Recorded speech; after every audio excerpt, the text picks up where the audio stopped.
300 years after the cataclysm, the mana went rampant, and demon tribes started showing up like illegal immigrants launching a century-long war to make humanity great again. After the population nosedived and everything broke apart, 10 professionals awakened the great magic. They managed to block the demon race by building a wall, and survived the temporary safety, and from then on, humanity started awakening to different professions. Everyone could get a profession in adulthood, instead of filling out a job application when turning 18. The first 10 occupations were the powerhouses, the pillars that supported society. Only one person could get each occupation at a time. The annual awakening test is finally here, and with humanity reaching an age of peace, everyone goes for an occupation awakening test. The test and occupations vary, and the rarity is N rank from the hood, R rank, S rank, all the way up to UR rank. The rarer the occupation, the stronger the combat power, the fatter the wallet, and the hotter the babe. It's a whole cycle. Young people come here to awaken their occupation and also start praying to the ancestral gods. Some of them pray to berserkers to get an SR rank and whatnot. Everyone is eager to get ahead this year. Our boy realizes that he'll be eating good tonight. He looks at a couple of candidates standing in front of a portal, measuring their mana. Like a sneaky drug dealer, he hands them a tomato. That's not an ordinary tomato, but a mana-boosting tomato. Turns out our boy is a spirit plant doctor. He's cultivated tomatoes and vegetables that give buffs. For example, hunger-relieving sweet potatoes can keep them full for a whole day. Fat-burning slimming cucumbers that should be kept away from OF models. And some potatoes that increase attack by 10%. Everyone lines up, and some of them wonder if he's a fraudster, or if he's legit. He hands one of them a free tomato, and as soon as the guy bites he gets a boost of energy. He smiles as his power rises. Our boy likes seeing his expression. A sleazy guy decides to bag them all up. The others realize that supply and demand are an issue, and they have to get in on the action. They try to get a mana boost and a woody boost potion. Our boy just smiles. He's not only a farmer, but a spirit lord farmer. And once he hit max level, he managed to grow veggies and fruits with buffs. After all, the effects of his veggies are 100% real. He then sits outside of a shop as a guy asks for a huge order, ranking up to 257 gold. He gets the gold and hands the guy his order. After all, he needs a huge pile of dough to fertilize his fields. The guy wonders why Feng just doesn't grow more veggies. Feng flicks him, asking if it's easy to grow veggies like that. The other guy calls it a shame. He's been so talented ever since he was a kid. He was this world's potential man, only to end up as a glorified farmer. Feng just coughs, telling him to go to his mommy. She must be waiting for him. He's been called a genius for his entire childhood, but he has only awakened the N-rank farmer occupation. He really wants to apologize to his daddy, who was a harsh druid. Too bad he's dead and will probably beat the snot out of him from his coffin. He wonders if it's because he got rejected by his parents' best traits. His mom was a herbalist, and his dad was a harsh druid, so he became a spirit farmer. But it doesn't matter, he's still satisfied with his life. He's got his fields, he's got sick vegetables that turned him into a Super Saiyan, and he has free will. Even if it's for his mommy, he runs the farm really well. What he doesn't know is that his peaceful life is going to be flipped upside down. A guy slams in front of him, falling from the heavens. He yells into his microphone he hauled misregresses that the Necromancer inheritance professional has turned rogue. He's going to hand over the profession to the demon tribe. Feng realizes he's witnessing something he's not supposed to, as a portal rips through the heavens, and a being clad in darkness arrives. Jinwoo from Timu arrives. He's been hit by forbidden magic, and is all out of steam and undead allies. He also spots Feng trying to sneak away. He just laughs, grabbing Feng by the throat and asking if he really thought he could get away. He even offers our boy a chance to offer his blood and bones to make a grave for the guy he just killed. Feng was not hoping to run into this pervert while on his veggie run. He tries to calm himself down, wondering if he can use anything to drive this guy off. That's where he remembers that he can always summon a sickle, a farming tool. He grabs the sickle and bashes it against the monster's skull. The monster lets go, surprised that a farmer can actually hurt him. That's when Feng grabs the instrument. The guy who died just dropped and unleashes a powerful Kamahama wave. The wave really takes a toll on the Necromancer. The Necromancer creates another series of portals, a magical array to perform a ritual. Then he pulls a Captain Ginyu level of attack by hitting Feng with a beam of energy and transferring it to his body. Though he might have a trashy profession, his talent is still good. Feng just smiles. He's been training ever since he was young without missing a single day, but if the Necromancer really wants to take control of his body, then he should be his guest. The Necromancer enters his body and Feng smiles because they'll both be going to hell tonight. He grabs a spear and thrusts it into his solar plexus. Even if it means mutual destruction, he won't let dark duty take over his body. As darkness swirls around him, he closes his eyes, and a strange sense of peace floods his body. Then a burst of energy erupts in his chest. The Necromancer is reconsidering his life choices, wondering why the kid's mana is exploding. The mana turns into threads and wraps the Necromancer, absorbing him. A system window echoes that he has just acquired a new talent and inheritance occupation, Necromancer. Our boy opens his eyes and is surprised to see he's still alive and in control of his body. He looks at his stats and sure enough, He's been reset to level 1, though he managed to keep all of his 6 stats. What's most peculiar is his occupation because it's no longer a spirit farmer lord. He looks at his status window again, and sure enough, it's been reset to level 1, though he managed to keep all of his stats as a max level spirit lord farmer. He wonders if his mana has increased that much because of the bastard's soul power. That means he can level up all over again and break his old limits. He also notices a new skill, undead summoning. He can actually summon undead instead of crops. He looks at his hand, and green energy swirls within it. He then looks at his other hand, and purple energy swirls within it. Power decides to create a budget hollow purple by merging both energies together. The undead mana fuses with the farmer's mana, and his skill tree splits and fuses until it has turned into a chimera. Feng still can't believe that the guy who entered his body was a legendary inheritance occupation. He cautiously looks at the body lying at his feet, the dead necromancer. Time to give him a piece of his own medicine. He can still feel that the power is foreign. If he can't tame it quickly, he might be overwhelmed. Not only is his farming occupation on the line, but he might also be devoured by the guy. He decides to perform an undead summoning, and tells the necromancer to arise. All the necromancer and the guy he killed turn into powerful undead soldiers. Although their levels are reset, their abilities are still retained, and he can level them up. Now that the enforcement team is just around the corner, he needs to get away. No one will believe that, but if he exposes his current condition, he will probably be cooked for life and be thrown in prison. The priority right now is to get a place that has protection, resources, and high-grade land. A place where he can experiment with his new powers and turn his dad's theory into reality. One day later, he finally arrives at his family's farmland. A whole day has passed, and the necromancer's influence on his profession is not over. It really is reality. He starts experimenting with crops and fusing them with dark energy. The first plant starts mutating like crazy until it turns into a monstrosity that grabs any bird that flies too close to it. Feng wonders what in the Plants vs. Zombies is this. If anyone saw this thing, they would think it's a demon invasion. He quickly pulls up the plant and gets rid of it. Even the sack is full of dark energy. The same kind of energy that comes off my brother's room after he hasn't showered in a week. He wonders when his innocent profession underwent such a terrifying mutation. But if he can control this power, he will be the lord of the farmer's market and create special plants that his dad wanted. High-level crops that can strengthen an occupation. He then looks at the news. The headlines are talking about someone who killed the necromancer. The necromancer staged a rebellion and murdered a high-ranking official. Anyone who sees the necromancer must report to the authorities. Anyone found harboring him will be charged with the same crime. As expected, Feng's life will be over if he is found with the necromancer's powers. He looks at his farming tools, the only friends he really has. He also has to name his undead servants to pass them off. A bright idea erupts in his mind. Maybe he can say that his undead are farmhands. After all, his occupation is spirit farm lord. He can farm vegetables and aura, and it's normal to have a few servants. Here's the news talk about the pressure from the demon tribe and how the academy will be expanding enrollment, increasing the number of students who can get a share of the academy's resources. Also a private quarter and high-grade land for cultivation, along with special subsidies. That's all our boy needed. He decided to use the academy's safe and fertile land and resources to support his dreams of creating plants straight out of nightmares. All he has to do is hide his necromancer identity and pose as a spirit lord farm. Easier said than done. He finally arrives at the complex, and the official asks for his name, age, and profession. Feng tells them all of the details and how he's a spirit farm lord. Level 1. The interviewer doesn't take it lightly. Spirit Farm Lord, Level 1. Farm Lord is not a profession they want to have on the campus. That's the kind of reaction I get when I go into a job interview with my arts degree. Feng still decides to show off his amazing green energy, but instead of amazement, it disgusts the interviewer.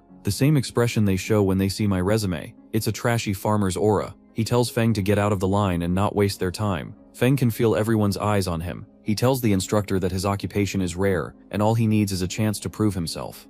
The instructor calls him trash, no matter how solid his fundamentals are. He even asks the security to throw him out. Feng pulls a fast one on the instructor, reminding him that all participants are required to take the test, and if the trashy instructor doesn't let him take the test, he'll report it to the bureau. The instructor grabs his phone and calls him a 2-cent vegan. He'll make him regret ever bringing up the bureau. The instructor holds their breath, wondering if they are going to crash out. The man yells that if he doesn't want to take the easy way out, so be it. He should go and do the test. Feng pulls up to a portal, and he is required to hunt rabbits. Easier said than done. Our boy has seen Looney Tunes all his life to know that rabbits are attracted to carrots. He brings a special carrot powder from his bag and sprinkles it around. Sure enough, a cute little bunny arrives only to be violated by both of his undead servants. But waiting for rabbits by a stump is taking way too long. He decides to catch all of the bug bunnies in this area with brute force. Our boy makes passive income as he sits back and relaxes, and both of the undead warriors do the grunt work for him. When the time of the exam is finally over, the instructor is expecting Fulmdar pull up empty-handed.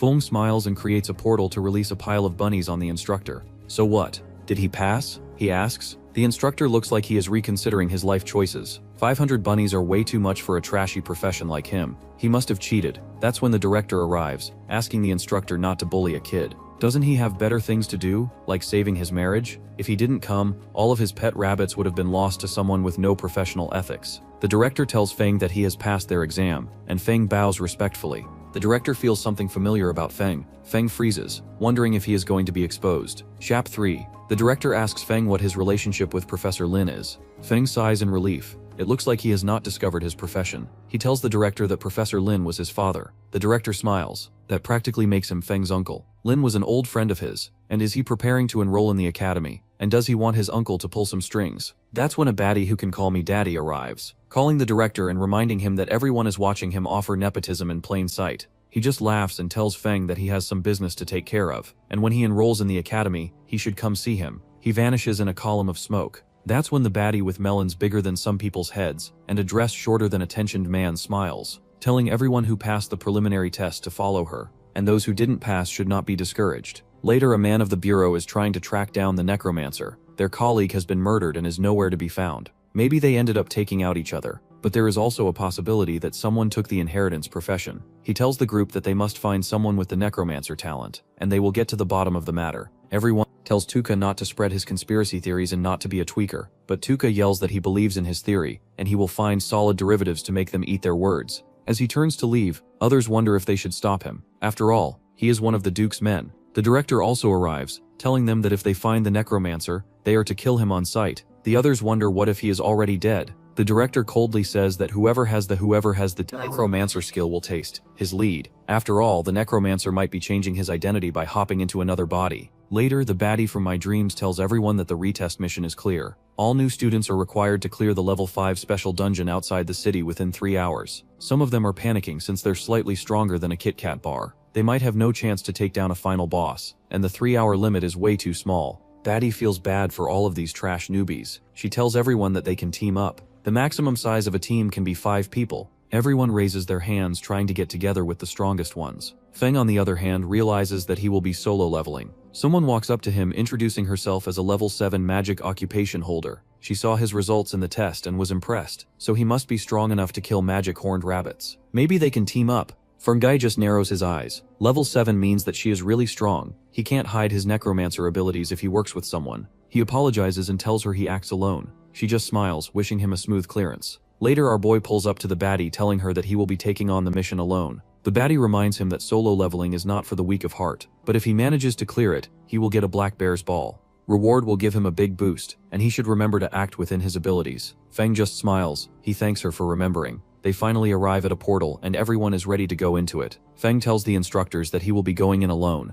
They remind him that a level 5 dungeon is way too dangerous for a man like him. What is it with people always dissing and second-guessing our boy? Feng reminds them that the rules allow solo entry, and he will be going alone. They are impressed by his guts and tell him to reconsider if he feels it's too much. As soon as he enters the portal, he comes into the lair of a demon beast. The first thing that greets him is 2 freaky lizards. A level 3 and level 4 monster are no longer a threat to him at level 6. He immediately summons his undead soldiers to take care of the lizards. He looks at all the monsters surrounding him and smiles. There is a good chance to farm aura. He activation of that encraptor a beast. His skill, undead summoning, to give all the monsters he killed a second life and a chance to actually matter. He tells all of the monsters to charge, turning it into a bloody battle. The monsters that arise can keep some of their characteristics, so naturally they are aggressive and low on intelligence. Just like my brother, who has been a Discord mod for 5 years. He can only follow simple commands. They also consume less mana. He wonders if they can do chores like fetching water. He looks at his undead soldiers who peer through the monster lines. One of them even activates his domain expansion Malevolent Shrine and Dimensional Slashes to peer through the enemy lines. While they are busy impressing Feng, Feng is busy wondering all the wonderful chores they can do on the farm, like fetching water, sowing the land and picking up boulders, all the chores that they are too overqualified to do. He then hits another burst of energy, and creates another swarm of monsters. It feels like a Disney princess surrounded by these flaming animals. Only half an hour and he is already in the boss's room, and a beer roars. Too bad for it. He messed with the wrong guy. Feng pulls up with his cord and they jump the beer while he casually eats sensu beans to recover his mana. It's an infinite summoning glitch. Since his mana goes down with every minute the undead warriors are here, he can just eat berries to boost his mana. He manages to level up and also gets a special drop from the beer. It's called the beer ball. Anyone who eats it will get 10 points in constitution. That buff is nothing compared to his super crops. He also gets 2 rewards since she has 2 occupations. He just smiles. Life is really treating him well. He finally emerges from the portal, and everyone is surprised to see a weakling like him come out scratch-free. And he also completed the quest all alone. He pulls up to the instructor, telling him to report that he has completed the mission. She looks at the resume in surprise. No way did he pass, and also solo. With a professor like that, there would be no learning accomplished at that academy. She decides to handle his scroll, giving it to the academy, and reminding him that his solo leveling methods are way too risky. If a freshman dies, it will put a bad name on the academy. Feng just smiles, thanking her. She reminds him that the final instruction interview will start in a few minutes. He should go rest up first. She turns to leave, and she hopes that this teaches him a lesson to not be too rash in the academy. Feng feels a couple of people following him. He wonders what's up with them, and wonders if he'll have to smoke them like grilled cheese. The trio wonders how he soloed the mission. Is he faking his strength, or did he bluff his way through? Or maybe he just hid in a bush and tried to wait it out. If he came through the competition as a solo leveler, then he must have taken a huge amount of damage. They reason that he must not have recovered yet, and they'll manage to crush him with their numbers. If only these idiots knew that our boy has an entire platoon of shadow soldiers on speed dial. They call out to Feng, telling him to stand still. Low-budget Ginefsirs start posing awkwardly. One of them tells him to be smart and hand over his loot.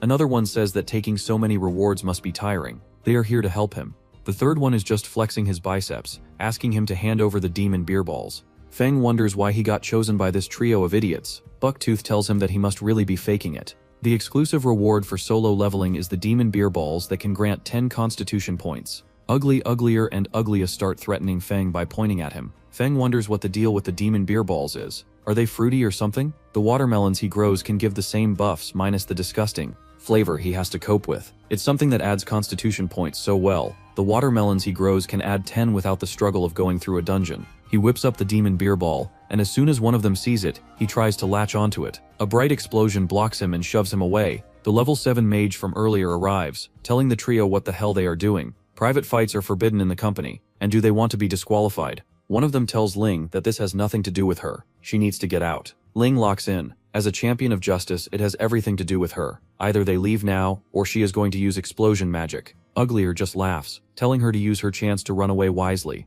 and since she decides to protect this farmer, she'll be beaten as well. The 3 idiots rush towards Ling. Feng is surprised that as a level 7 mage, she is pretty strong. She might be enough to deal with these mentally challenged adventurers, whose collective IQ might be lower than my math score. Ling is furious and wants to team up with Feng, but her boy has other plans. He just throws the demon beer gall at her and rushes away, thanking her. She is left to fend off the 3 idiots. Feng, on the other hand, rests his body in the temporary storage room. The skill scroll that he dropped seemed to be useless because he couldn't activate it. That's when his mind lights up. He starts infusing both of his mana into the scroll, and it surprisingly activates. Turns out he can now use special cultivation. It worked like a charm. He looks at his demons and decides to test out his new skill. The first demon, the Black Eagle, jumps to level 8. The second one, Yui, jumps to level 8 as well. The Horned Bear jumps to level 9, and the other monsters jump to level 7. Feng just smiles with satisfaction. Black Eagle and Yui are his best shadows. The only downside is that he doesn't have the farmland to practice his powers. He can't ruin his family farm to experiment with these nightmare-fueled crops. He turns to leave, and Ling tries to hand him his demon beer gall. Feng just smiles, telling her to keep it, but she refuses. It's way too valuable. He doesn't get why everyone treats this piece of garbage meat as a prize trophy. He then goes deep into the woods and decides to experiment with his power. He creates 2 plants, imbuing them with both necromancer energy and nature energy, but they turn out to be worse than anything he imagined, with sharp rows of trees and the ability to move.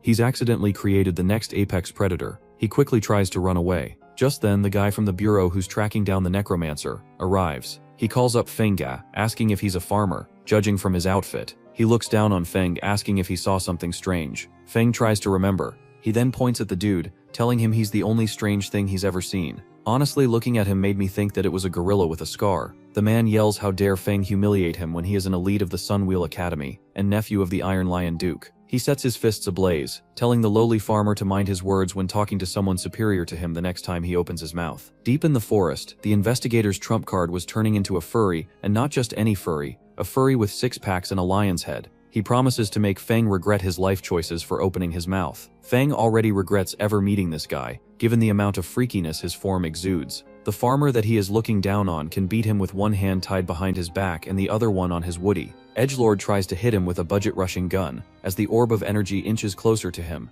Feng realizes that the monkwood in his field was accidentally flooded with undead mana and gained a paralysis effect. The last time he tasted it, he was numb and out for the entire day. Grinding that stuff into a powder can be used as an anesthesia agent. Sure enough, as soon as the furry investigator inhales it, his mind starts swirling around. But what kind of method did Feng use, and why does he have no strength left? Feng just pinches his nose. He tells the investigator that there is just some monkwood powder commonly found in the fields. This is the ability of farmers. He then hits the investigator with an uppercut fused with the nature energy. 5 seconds later, our boy has shown him what a farmer's wood can do. He then ties up the investigator in a sus way, stripping him down to his undies and telling him to remember his humiliation when he tries to call himself an elite. He decides to let him cool off, hoping that someone else will find him, explore his dungeon and set him free. Later, all the candidates gather at the auditorium for the interview. He decides to run to the auditorium since the interviews are starting. Outside of the academy, everyone is lined up. Everyone is looking at our boy, wondering if he is the one who cleared the dungeon all alone.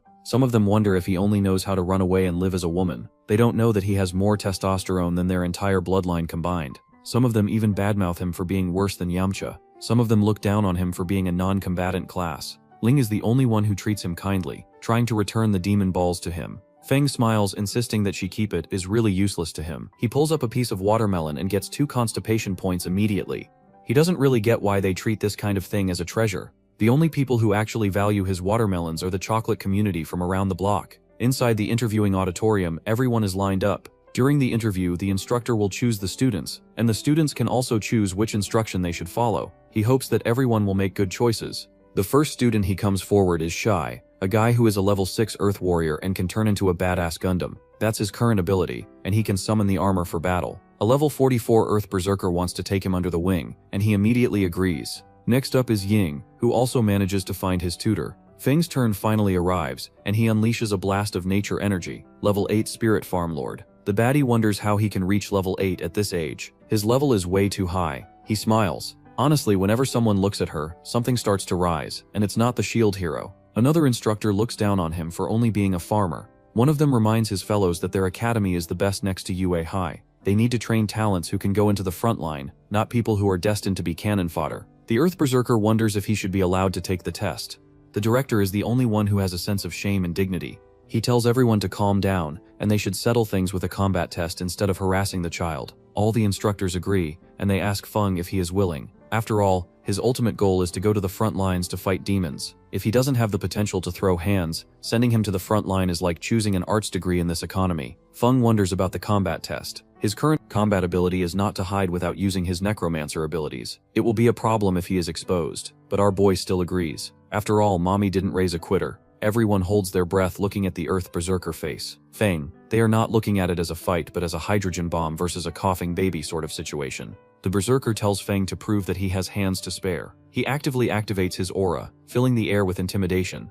That's a given for someone over level 40. Some of the weaklings feel that they can't even breathe, but Feng is built different. He is acting like it's nothing. The Earth Berserker smiles. He didn't expect anyone to face his conqueror's hockey. Just for not passing out, he already thinks better of Feng. He tells Feng to use all of his abilities to attack him with full force. Feng crouches for no reason at all. The pressure of a level 44 is indeed powerful, but he can still handle it. He immediately Drawdawal Pedum Tin, brings out the one-horned bear. He is undead, but he puts a twist on it. He wraps the undead in nature mana so that they can mask the aura of a necromancer, instead of the usual purple and black theme. The bear seems green and light green. The Berserker wasn't expecting to face an environmentally friendly bear. It's only a rare variant of the talent, but it's still interesting. He whips out his blades and zooms towards the bear, going blow to blow. The bear parries each blow with its talents roaring in challenge. The director wonders how loyal the summon is. If any other summon took this kind of damage, they would run away or be unsummoned. The bear continues to thrash around wildly, making the Berserker look bad. The director is wondering if old age has gotten him weaker. Feng looks away in embarrassment. It's only given that he is facing a level 9 undead that don't feel pain or never fuss. Flash wounds mean little, as only a little mana can help it recover.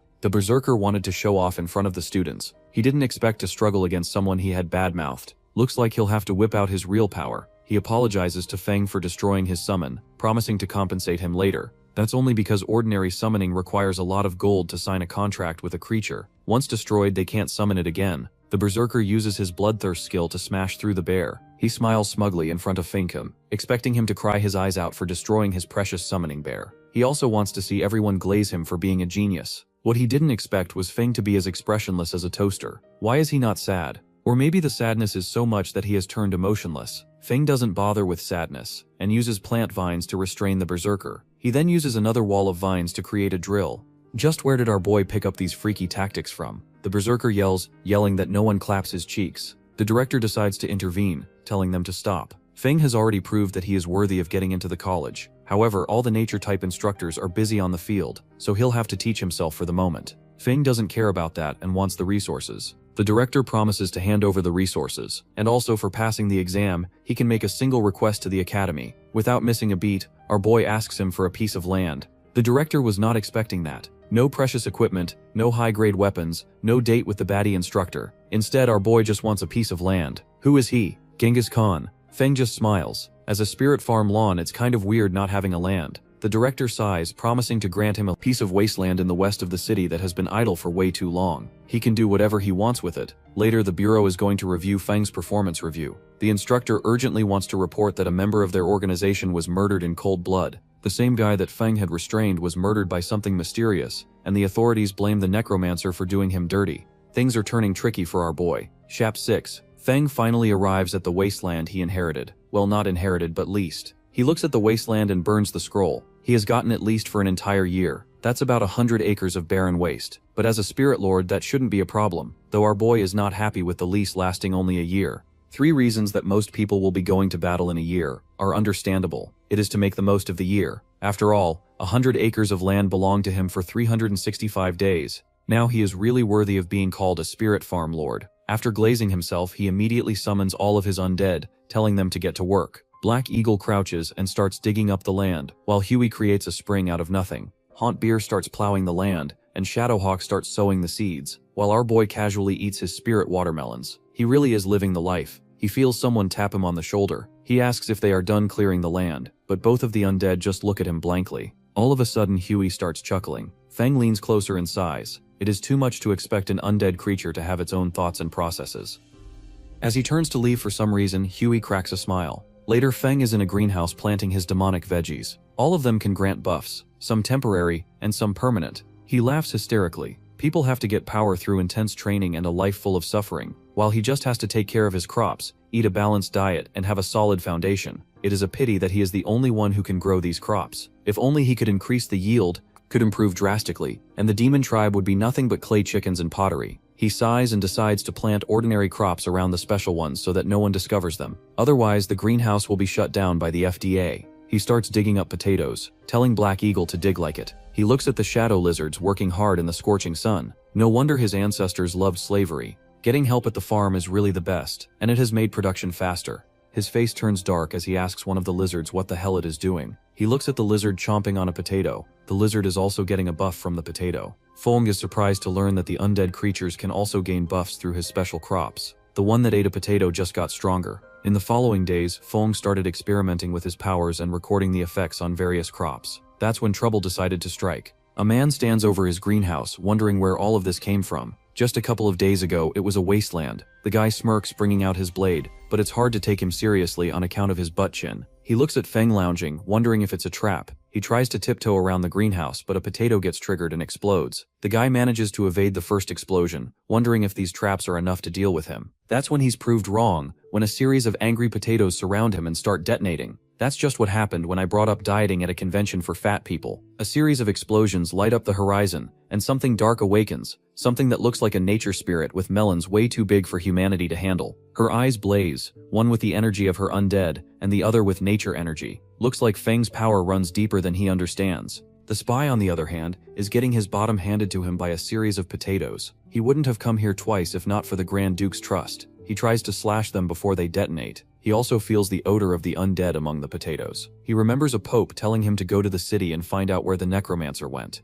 After all, the Necromancer made a pact with their race. The guy wonders if the Necromancer is hiding in a place like this. Does he really betray the demon tribe? And if so, then he is shameless as they come. It's better not to stay here for long. He decides to run away. The next day, our boy wakes up, refreshed, rejuvenated. He has already done most of the work at the farm. All he needs to do is tend to the remaining areas. But that's where he is wrong. He is so shocked that he drops his plow. The entire farm is a mess of explosions. That's when a dragon soars through the air, and a couple of aura farmers arrive. They are the Enforcers, stream members. The Enforcers' drip goes hard, especially their red glowing ties. They are detecting demonic energy from this farmland, and they are also surprised to see the training ground turned into a full-on farm. They realize that it has been leased to Feng for an entire year, but they still can't rule out the presence of demons. They see Feng telling him to get rid of the shield. Feng is sweating in his boots, wondering why the Enforcers are here. One of them reminds him that this instrument in his hand can detect demonic energy. All he needs to do is open the barrier and let them check.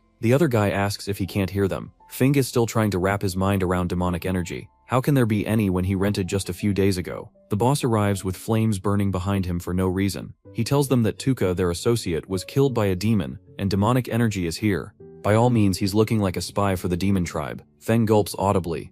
So this is how it feels when the cops pull up on your front door with no warrant and a bag full of accusations. Chap 7. Outside of the barrier, Knucklehead blames Feng for being a spy and tells him to surrender. Both others tell Hero that he is being way too impulsive, but since Tuka died to demonic energy, they can't rule out Feng being a spy. He tells Feng to cooperate with the investigation and open up the barrier. Feng looks away, starting to panic because he needs to get them away. He puts on his best victim act, telling them that he is a lowly farmer who just wants to hide away from city life and quietly cultivate. Now members of the enforcement team are here to pin suspicions on him. The guy with the glasses finds Feng pitiful and tells the cat friend to reconsider, but Hero just crashes out. He yells that anyone can act pitiful. There are a lot of Karens who act like a victim even though they are the ones who want the smoke. Hero then rushes towards Feng, hitting him with an explosive fist. Feng, on the other hand, manages to catch it effortlessly. He curses for adding too many points to his constitution. Now he doesn't feel the punch at all thanks to his watermelons. He still needs to fake the injury. He puts on an Oscar-worthy performance like a football player. He yells ouch and grabs his chest. Hero grabs a fistful of flames once again. He is surprised that Feng is not dead thanks to his strike, but lets him remedy the situation.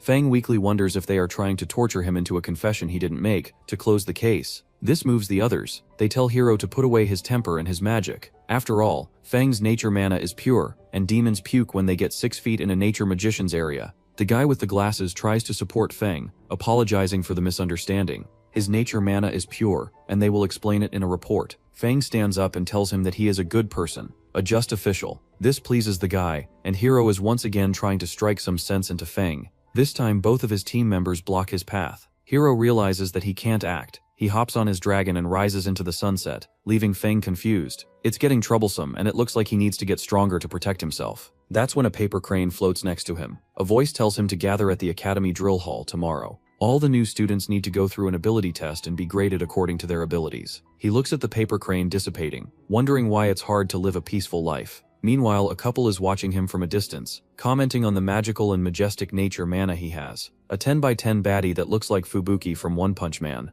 reminds them that the child is only a farmer, but she wonders how his nature mana is so pure. The principal explains that his system window shows that he is a spirit farm lord, not an ordinary farmer. Even the name is majestic, and is she nature archmaid Vera captivated by it? Vina just smiles. It looks like his variant is really rare, and he must hide other secrets. He really wants to dig into his bag of secrets and see why his Woody is so pure. The level of purity of his nature, magic, is enough to clear suspicions of him aiding the demon race. After all, demons can't fake a life aura. They decide to watch him from a distance for now. Later, everyone gathers in the auditorium, wondering what's going on. They already finished the interview and were chosen by the instructions. So why is there another test? They really thought that they could start classes right away. One of them tells the others that he has some insider information. That's when the instructor of My Dirty Dreams arrives.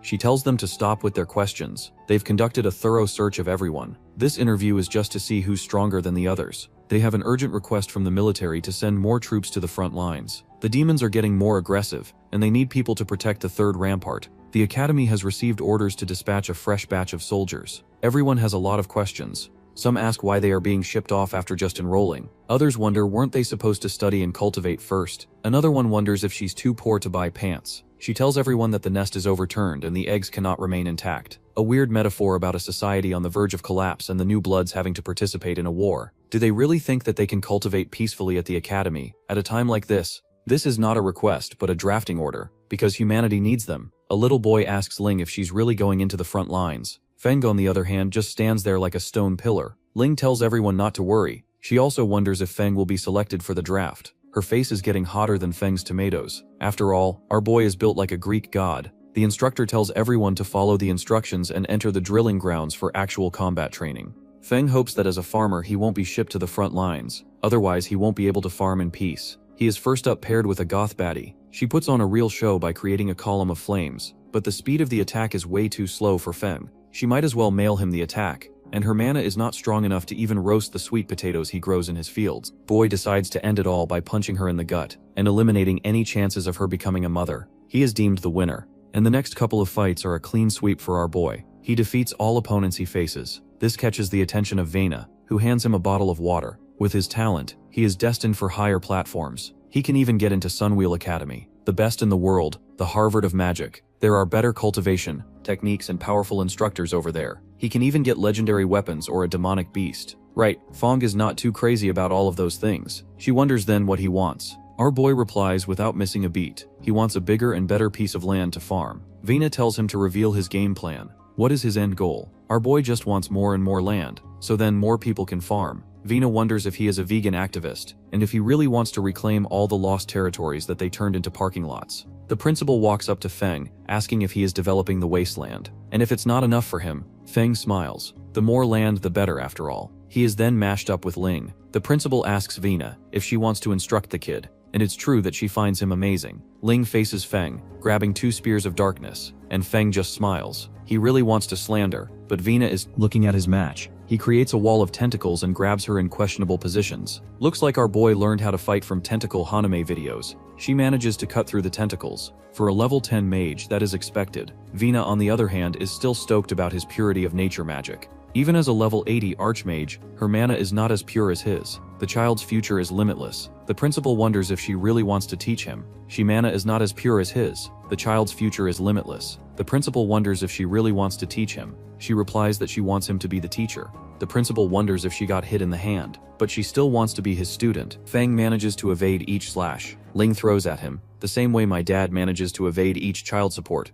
Feng, on the other hand, is unfazed. He has shown enough strength to qualify. He just wants to surrender and be done with it. The principal realizes that he is trying to hold back. He tells the kid that if he just keeps slacking off, the academy is going to take back his precious land and use it to make a parking lot. These words are enough to trigger Feng's inner environmental activist. How dare they talk about taking back his land? Even Ling realizes that his aura is blazing. It is as if he is a whole new person. Now he is actually trying to fight back instead of defending himself. Feng creates a tornado of natural energy, and Ling tries to block it with 2 arrows of fire. She unleashes a devastating fireball towards Feng, but Feng just intercepts it with a blast of nature energy. He then wraps the energy around his fist, ready to give her a taste of his serious punch. Linging was not expecting him to break out Saitama's secret move. She looks at the punch a few inches from her face and starts reconsidering her life choices. Such great strength, she wonders, and Feng just smiles, telling her that he will let her win. The crowd goes quiet. Is Feng really a farmer, or is he a gladiator? They wonder. One of them wonders if he is the farmer,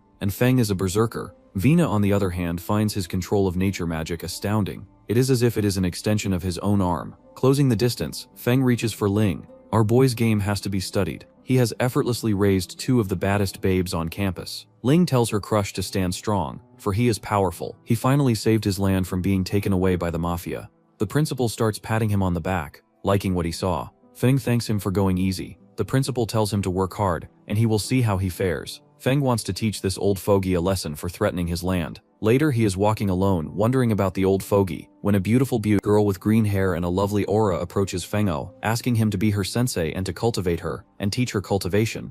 Fengao wonders if that is really what she wants. A combat type asking a farmer for guidance is unheard of. The woman just smiles sweetly, revealing her name to be Vena. They have not met before, but she has watched his performance and has been blown away by his application of nature mana. It is kind of simply godlike. The elves could not wield nature magic better than him. Using the force of nature with such power is unheard of, and she has been stuck in her current realm for a long while, and wants to work under him for inspiration. Fenrir is desperately trying to get rid of her, partly because he is not a simp, and the other reason is that he wants to avoid being revealed as a necromancer. He also heard that all of the nature-type instructors were out on the battlefield, so why is she not waiting?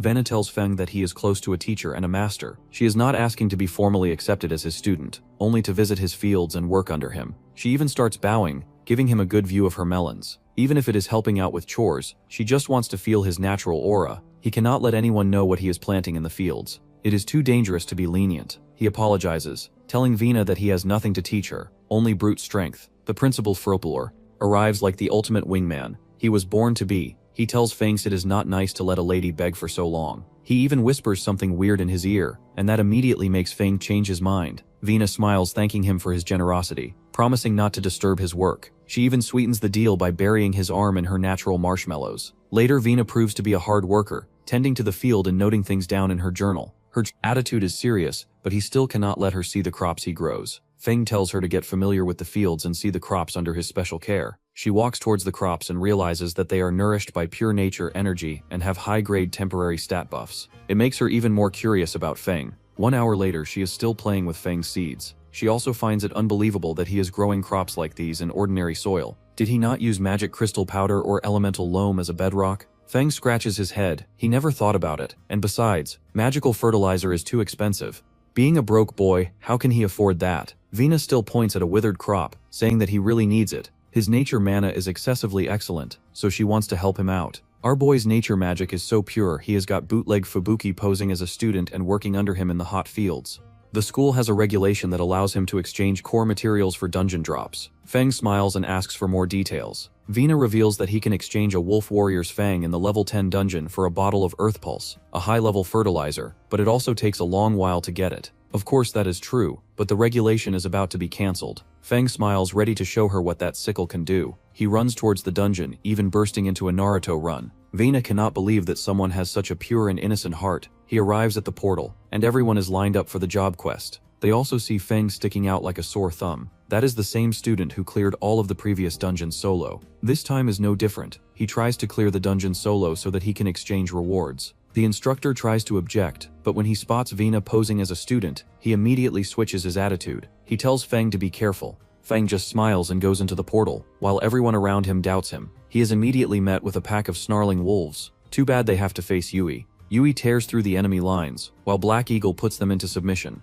Feng then tells them to arise. Instead of vicious wolves, they turn into cute little puppies. The wolf warrior arrives. The warrior looks like it is made of nightmare fuel, enough to make any veteran adventurer wet his pants, but Feng just yawns and tells his shadows to strike. 5 seconds later, the furry is lying on his back. He immediately drops the saber Feng has been looking for. Feng looks at the sky. Mission complete, and it is time to leave. Too bad he could not turn the wolf warrior into his shadow. His level was just too low. When he emerges from the dungeon, Vina is still negotiating with the instructor, who really wants to reconsider the exchange policy. She tells him not to worry. It is not like he is asking for a legendary weapon. All he wants is some good fertilizer. The instructor finally agrees, and Feng arrives. Everyone looks at him with envy. How can a level 8 farmer solo a level 10 dungeon? Rowan refuses to accept it. If he is really capable of that, they are demanding a strict investigation. Everyone, even Vina, expected Feng to run it a few times, but he is just too good for his own good. He looks at everyone giving him the stink eye and wonders where he went wrong. Our boy looks around as cluelessly as I did when my mom told me I was a bad son for taking too long to be born. He just turns his attention to the instructor, asking to exchange the resources for some premium fertilizer.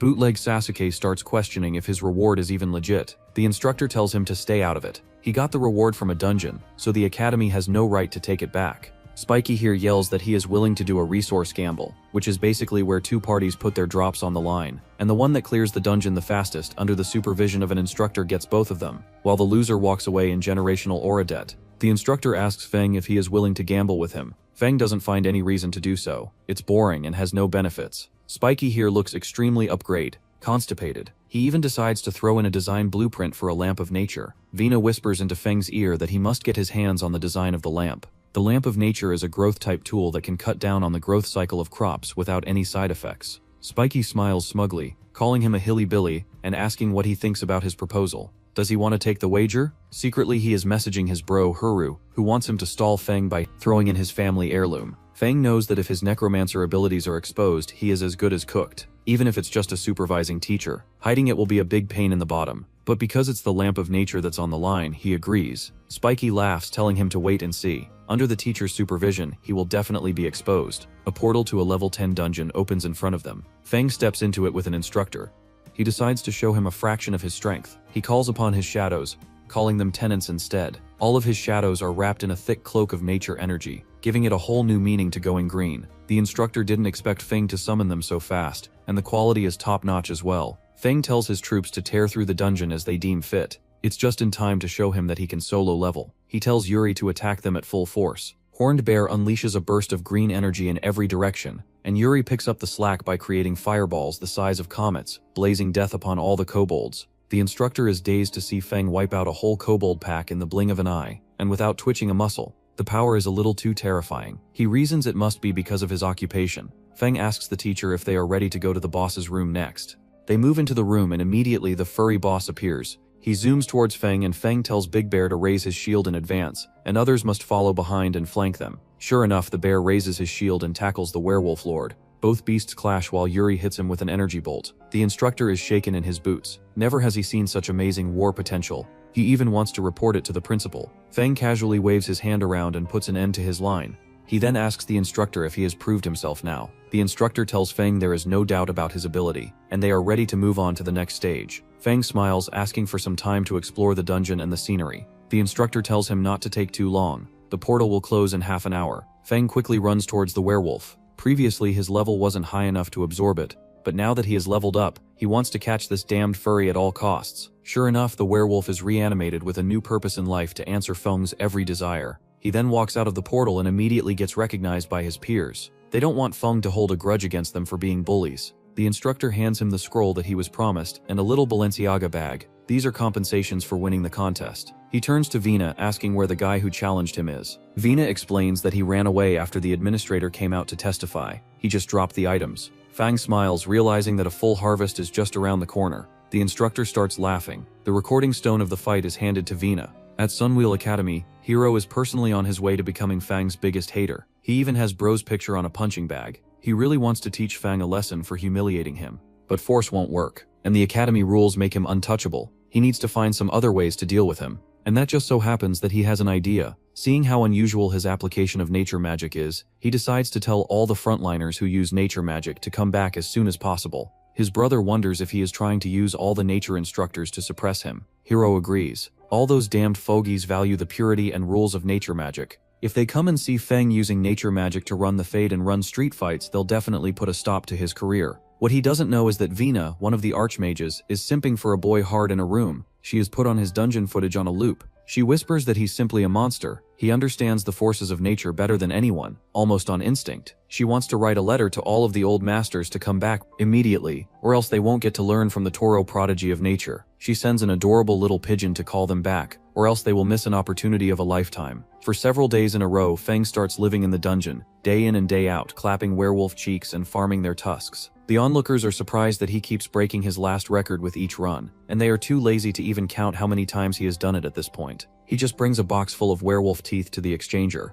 and the instructor informs him that now he has enough credits to apply for a promotion, basically moving from the lower peasant academy to the higher elite one. Feng is surprised, as he did not know there was an upper level to the academy. It turns out the extraordinary academy is divided into upper and lower academies. The lower ones for peasants, for weaklings, for Yamcha material, and the upper one for the elites. Once they enter the Sunwheel Academy, rewards are higher, and the quality and variety of the rewards are vast. That place is where a genius like Feng belongs. Feng wonders about it and decides to go to the admission hall. As soon as he goes to the mission hall, Abadi asks if he is here to apply for a promotion at Sunwheel Academy. As soon as Feng hands her his tag, everyone starts murmuring about it. The dude has basically become a local legend. He is the big shot who grinds the Gloom Forest every day. After all, the beauty hands him a scroll. This is his promotion mission. After completing it and passing the review, he can formally become a member of Sunwheel Academy. Feng wonders if he is able to exchange for gold tier materials. Another baddie who is making me want to risk it all tells him that he is currently at Storm Hall Academy, so he can only exchange credits for bronze or silver supplies. The other one tells Feng that he can exchange for rare gold material or platinum material after his promotion. Feng smiles and turns to leave, looking for an item in a defense line area outside the city, which is his mission.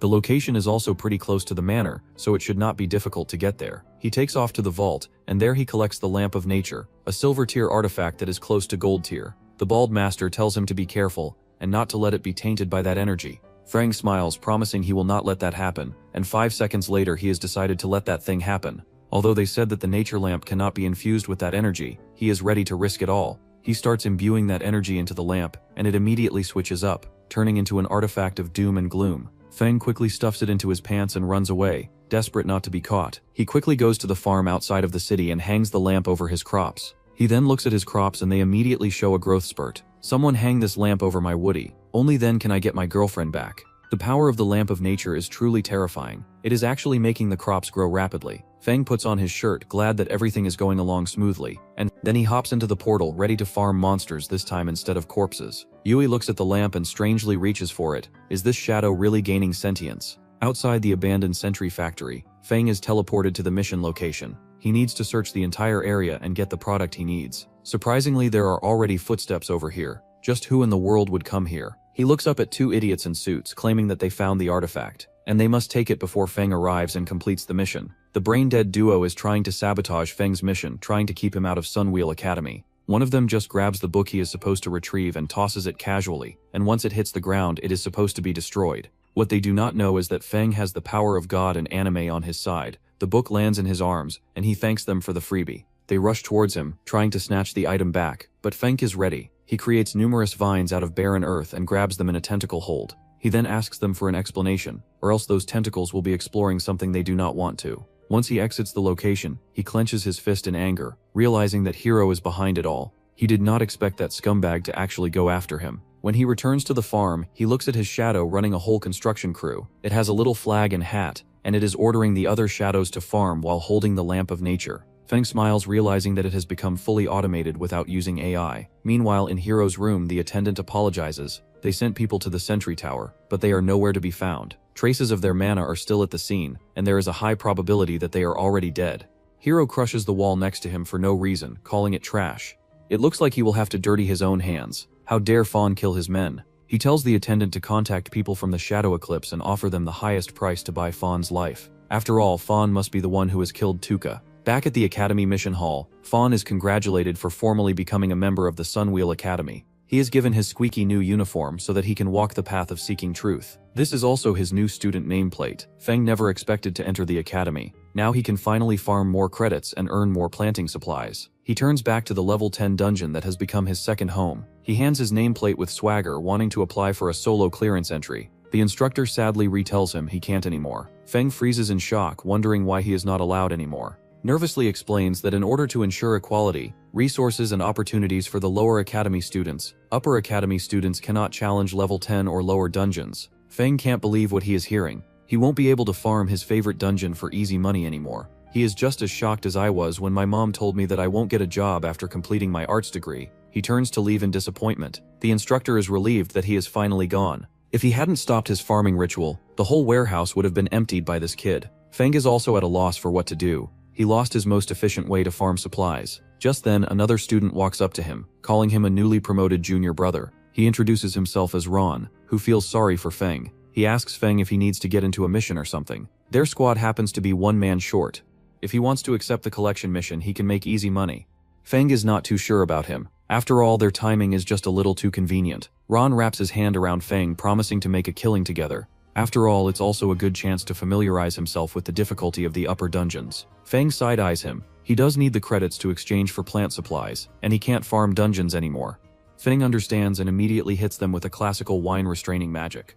After all, it's also only a collection mission. There shouldn't be any big problems. He decides to join the crew, and Ron smiles. He won't regret it. The others are waiting just outside the dungeon entry point. They walk up to the portal and Ron introduces him to their teammates, Cold-Faced Venice Dave and Sore-Faced Tuto. Ron explains that their goal is to collect moonlight grass deep in the forest. The crew needs to get 10 stalks each. If the intel is right, night elves are patrolling the area, ready to throw hands. They need to avoid combat, get the grass, and get out of here. Finks and the crew immediately hop into the portal and are teleported deep into the Shadow Woodlands. Ron manages to find a stalk of moonlight grass. This is their mission objective, and he did not expect the trip to be so smooth. Bro just had to say that and jinx their entire existence, as numerous shadow elves arrive. The Night Elf Patrol Squad is here. The Night Elves are in a league of their own. They start shooting lasers at the crew. Ron manages to parry the lasers with his blade. He tells everyone to get in formation. Since Feng can use nature magic, he should restrain them. The Night Elves actually hate nature magic. Feng understands and immediately hits them with a classical wine restraining magic. All of these hot babes are restrained by Feng's thick vines. He grabs and pulls them together, while Ron gives them a taste of his blade. He also tells Feng to be on guard. Other Night Elves are arriving. Wednesday side-eyes Tordo and Tordo just smirks. He claps his hand boogie boogie, and immediately a pillar shatters the ground between them. All the Night Elf corpses and Feng tumble into the ravine. Feng manages to hold the edge of the cliff, asking what the hell are they doing. Ron apologizes to Junior Brother. It's just a skill Tordo learned, but he's not skilled at using it and accidentally hit him. Fang tells him to cut the bullfish. He's also seen the Lion King. They don't intend to save him. Ron just laughs. It's not that they don't want to. It's just that the mission was too impossible to complete, and he died at the hands of monsters. He sacrificed himself so they could get away. Fang realizes that's their cover story. How original, aren't they worried about being exposed? Ron reveals that the nameplates always record the last monster the student fought. They record powerful mana signatures that way, so if he dies, their nameplate will be clear, and his nameplate will show that he fought elite monsters. Instead of being scared, Fang just scratches his cheek. One last question. Is there really no way to know what happened here? The guy just laughs. They've done this thing multiple times. As a professional, he shouldn't worry about them being caught. Fang finally knows all he wants. He lets go of the cliff and falls like a boss. Ron smirks, thinking that Fang chose the easy way out, knowing that he couldn't overpower the trio, but he is exposed as a bum the next moment. Ron starts levitating and tells his legion to arise. The trio is immediately surrounded by a black eagle, a wolfie, and other shadows. Yui even throws a heart sign before engulfing them in a surf wave. Ron wasn't expecting those monsters. He wonders if Fang is a necromancer. Feng tells him to shut his trap hole. Ron apologizes, telling Feng they don't have any beef with each other. He was just employed by Hero, and now they know that they are in the wrong. Feng, on the other hand, knows that this apology is just as sincere as a lawyer's oath. He knows that they are saying to avoid death. Ron tells Feng that the only reason Hero is after him is that he feels that Feng killed Tuka. When Feng asks who the hell Tuka is, Ron just looks away. Feng tells them to forget about it. After all, they have a greater purpose to serve. They'll be living the good life under his wing. As soon as they die, Fang tells them to arise. They immediately transform into shadows. Fang wonders if human shadows are naturally more intelligent than other creatures. He then grabs the mana cards from all the other night elves. Looks like he doesn't even have to clean up. All he has to do is go and report their deaths. He prepares to leave, but for some odd reason he can't go through the portal. A system window tells him that due to a special effect, the dungeon exit is blocked. He needs to contribute to the dungeon. All of his tributes are also boosted to 200%. The space around him starts to warp, and his eyes widen in surprise. A gigantic elf barbarian arrives, riding a horse as big as an elephant. The barbarian on the gigantic horse is galloping around Fang, but instead of being scared, Fang is annoyed. He pulls up with a squad of shadows. It's not hard to deal with him either. He tells them to attack, and immediately Coldface swipes under the horse's leg. Ron swings his hands around, trying to create a ray of energy that immobilizes the horse and makes the elf fall. Just as he falls, Coldface shoots a volley of shadow arrows, impaling him. All the while, our boy enjoys a juicy banana. The undead have more than instincts. They can even coordinate with one another and take down a boss in a matter of seconds. The demon, on the other hand, looks around, wondering why they are using the power of death. Fang notices that he is trying to say something, but since Fang can't understand, he tells his shadows to bury him. Fear swipes its paw, turning the demon into a donut. He then goes barreling towards the demon. Wind informs him that he has cleared the dungeon by 50%. Turns out it's a dual boss dungeon. He decides to go in and take a deeper look. As he walks through the forest, he comes across a tree full of mushrooms. He then walks to an altar where an 11 by 10 baddie tells him why he is setting foot in the secret ground. Fang cuts through the trees, asking her if she can speak English. If not, he is going to start the fight. The baddie is speechless. She is the guardian of the dark forest, a level 18 elf. She immediately creates a dome of red energy. Fang looks at the stat effects. All undead or shadow units will get a massive boost in energy and recover mana, while non-undead units will suffer paralysis and decay effects. Fang just smiles, realizing that he really is born with plot armor. That just means that this dungeon was handmade for his shadows. He won't even have to use his own mana anymore. Regret of the past condition is a good thing for him. He tells his squad to pull up and squish her. Hero, on the other hand, is standing outside of the portal, hoping that Ron and the others finish Fang off, and if they fail, they are still the final boss. Although Regret of the Past increases all of their attributes, the main goal is to lock the dungeon so he can't escape. He also wonders about the kind of boss that will be waiting for him. Even 400% increase in stats won't be able to take her down. Hero is already smiling, thinking about how amazing it will be when Fang dies. Toad Guy doesn't know that Fang is wiping the floor with the so-called boss, all the while eating a juicy banana. Yuri grabs her by the hair, presenting her before Fang. Yuri turns her attention towards Black Eagle, asking why he betrayed them. She has destroyed her hierarchy and her hatchery. That's when she loses consciousness, and a white pillar of light appears before Fang. He has cleared the dungeon. Fang feels bad, but he has also grown stronger. He looks at a gigantic egg right in the middle of the altar. The system window spells out that it's an embryo of the demon deity, inactive, ancient, and requiring special conditions to hatch. Fang looks at the egg and decides to put it away in his storage ring. The portal immediately opens up, but he has some unfinished business to take care of. Fang pulls up to the Guardian. As a level 18 boss, it will be a waste to leave her in a smoking mess. He decides to give her another chance at life. After all, she'll be as strong as Black Eagle. He uses a rise, and she immediately turns into a smoking hot shadow. She whispers that she is the death executioner. Feng's eyes widen in surprise. Can she really talk? Turns out that's the only sentence she can repeat, kind of like a Pokemon. Feng asks if she can understand. She replies that she is the death executioner. If the demon clan has such hot babes, then forget my arts degree. Sign me up. Feng then walks out of the portal, and Hiru looks like he just saw a ghost. He can't believe that he solo-leveled a dungeon and came out alive. An investigator asks Feng why he is alone. Where are the other students? Feng pulls up an Oscar-worthy performance, recalling his encounter with a massive night black elf attack. All the others were gathering moonlight grass when he was separated. All he could do was escape and hide while they took care of the boss battle. That's where they met their end. The investigator looks at the name text and realizes it's really Night Elf Mana. Hiru, on the other hand, feels his blood pressure rising. The investigator asks if something unexpected happened afterwards. Feng remembers falling for a regret of the past effect. He surprises the investigator, and he asks Feng if he has any enemies. After all, it's impossible to solo level a dungeon. Feng looks at Hiru, and Hiru's face immediately turns pale. Feng just tells the investigator that he's not sure. He just brought it to the Sunwheel Academy, and he has no enemies. The investigator tells him to cool it with the Vinland Saga. They'll investigate the matter carefully, and give him the justice he deserves. He thanks the investigator, and Hiru looks like he just saw a ghost for the second time. Feng has set his eyes on Hiru. No matter how far he runs, Shadow Mummy is going to tie him up and give him a piece of our mind. Feng leans closer to the demonic egg, wondering what's up with it. It's grown restless ever since they returned to the farm. The words the Guardian said before dying haunt him. Is this embryo really placed in a dungeon by someone intensely trying to nurture it? He gently pokes the embryo with a finger infused with both in nature and undead energy. Surprisingly, it starts sucking both of them up. On paper, the undead attribute cannot coexist with the nature attribute. That's just like saying that a guy with an arts degree can get a job, have a family. Just what in the world is going on? How come both types of mana can coexist in its body? Since he is a human, the embryo looks like it was something created by the demon tribe. He decides to put it away for now in the storage unit. There's only one way he can get to the bottom of things. He comes to the principal's office. The principal is surprised to see Feng so late at night. Feng immediately brings out the demonic egg, telling the principal to take a look at it. The principal leans closer, asking where he found it. He explains that it was inside the Shadow Woodlands. It dropped after he killed the final boss. At first he thought it was a normal drop, but something was different. The principal is visibly shaken. That's the embryo of a demon deity. There's no mistaking it. The demon tribe managed to bypass their security and directly enter a dungeon to cultivate these things. Feng wonders about the deity, and the principal explains that it's one of the units of the demon tribe. They feed on humans and gain powerful strength by preying on them. Some can even cross space. There are different types: the fluffy and cuddly conventional type, the brute barbarian type, and the nightmare fuel type, such as dragons. These demon deities have obtained the power to cross space. They can use a dungeon to drop seeds or embryos, essentially turning it into their nursery. The battle and the death and the mana fluctuations all feed the egg, helping it grow. Once the embryo gets big enough, it hatches and breaks through the dungeon and descends into reality. This one has already entered the growth phase. If it continues to stay in the dungeon, it would hatch in about half a year.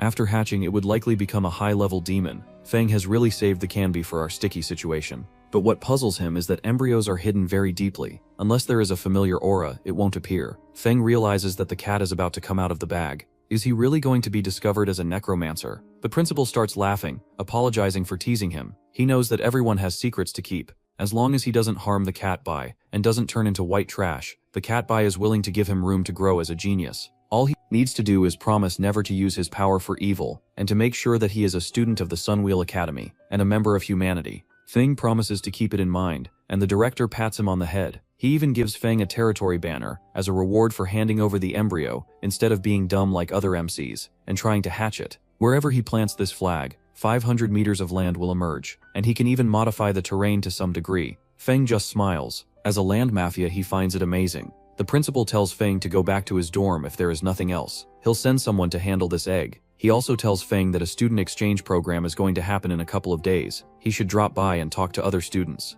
There's also a nature tribe instructor who will be there, someone who's working on the hybridization of plants. The hybridization concept catches Feng's interest. Right now, he just wraps his undead in plant and nature aura to pass them off as summons. What if he can actually hybridize them into chimeras? Later, he goes to the edge of his territory and plants the flag. It immediately creates 500 meters of land. He then looks at his shadows rusting in the shade. He turns his attention west, wondering if something is happening to the death executioner. Hero is sitting in his room, fuming about the guy who got promoted and foiled his evil plans. He can't wait anymore. If there's an investigation, he will probably be found out. He opens a secret door in his room and walks into a scary altar. He makes a blood sacrifice in front of a deity, and the demon lord asks the hero what he wants. Hero turns into a puppy with its tail between its legs. He calls out to Gradosa, asking for guidance. Feng keeps destroying their plans to sow evil, so how does she eliminate him? Gradosa tells the hero not to be so incompetent in the future, and there will be no problems. Gradosa also decides to send someone else to take care of Fen. He then hits the hero with a beam of energy, telling him to scamper or else he'll be cooked. At the new student meeting, Fen is sitting by himself. He's bored out of his mind and munching on a hot dog when a student sits next to him asking for guidance. He asks Fen how he managed to clear the entry by himself, and can he give him any pointers. Fen feels a strange type of vibe around this guy. He decides to pull off another Oscar-worthy performance. Right now he's too sad about the 3 seniors who died because of him. The man decides to chat with Feng another time. As he leaves, he wonders why Lord Gradosa asked him to deal with Feng when he doesn't look like much trouble. He then asks Feng, "What number is it?" A lot of people have already been notified, and he is running on thin ice. He couldn't be more right as a scythe of darkness blazes behind him. Feng has arrived with Shadow Mommy behind him. He then asks the hero, "What number is it?" After pointing with a single finger, the hero says 1, and Feng smiles. That's the time of opportunity that he's gotten to change his ways. He then hits the hero with a fist full of nature energy. He's done tolerating this piece of trash any longer. Fawn punches Hero into another room. Hero tries to get up asking how the hell did he get in. Fawn just smiles asking if he is responsible for what happened in the Shadow Woodland dungeon. Hero yells at Fawn, how dare he hit him. Darkness starts swirling around Hero as he starts to use demon art, forbidden flesh and blood sacrifice. His body starts to get bigger, stronger. He even awakens a second-rate renegade. Hero is brimming with confidence now that his power and his body has grown twice its normal size. Feng realizes that blood demon art is forbidden, so he must be a demon spy. Hero just laughs. He is not only a spy but a devout believer of Gradosa. Feng raises an eyebrow. Is this man really related to the 7th Demon King? Hero yells at Feng, not to say the Lord's name in vain. He reaches towards Feng trying to put an end to his existence, but the executioner blocks the blow with her scythe. They go blow to blow. Sadly, Hero's energy is too corrosive for the executioner. Her staff is already melting and Feng needs to come up with a new strategy. After looking at the executioner's speeches for a full minute, the fake demon roars trying to deal with them. How dare they come knocking at his door, waiting for death itself. Feng narrows his eyes. Not only is he naked but he is also talking trash. They need to find a way to catch him off guard and finish him off quickly. Feng decides to pull off his entire shadow unit. Hero is surprised to see that he has Necromancer abilities. It looks like Tuka was right and his sacrifice wasn't in vain. They've actually fished out a human genius. Black Eagle grabs his staff and yanks it into Hero's body, impaling him. Feng then asks if he is responsible for killing Tuka. Instead of replying, Hero just starts a summoning ritual using his blood. He tells the Lord to descend upon this body. The entire place starts to vibrate and reality starts to shatter. Hero welcomes the descent of the Demon King, Gradosa. A large demon with multiple arms arises from the shadows. Instead of thanking Hero for his devotion, he punches Hero in the face, sending him flying. Feng tells his squad to go kill Gradosa. Black Eagle tries to hit him with a wave of energy. Gradosa is surprised to see that the Necromancer is really alive. It looks like the previous one was killed, since the summoning are way too weak and his mana can't support the defensive formation. He concludes that Feng is a newbie. He then looks at Hero and reaches out his hand immediately. Hero's body starts shrinking even smaller than his original size. In a raspy breath he yells at his lord not to do that, but Gradosa just tosses him away like garbage. Now he can properly fight the Necromancer's successor. Fahm wonders if he should bring out the entire squad. He probably won't be able to match the Demon King in a head-on confrontation.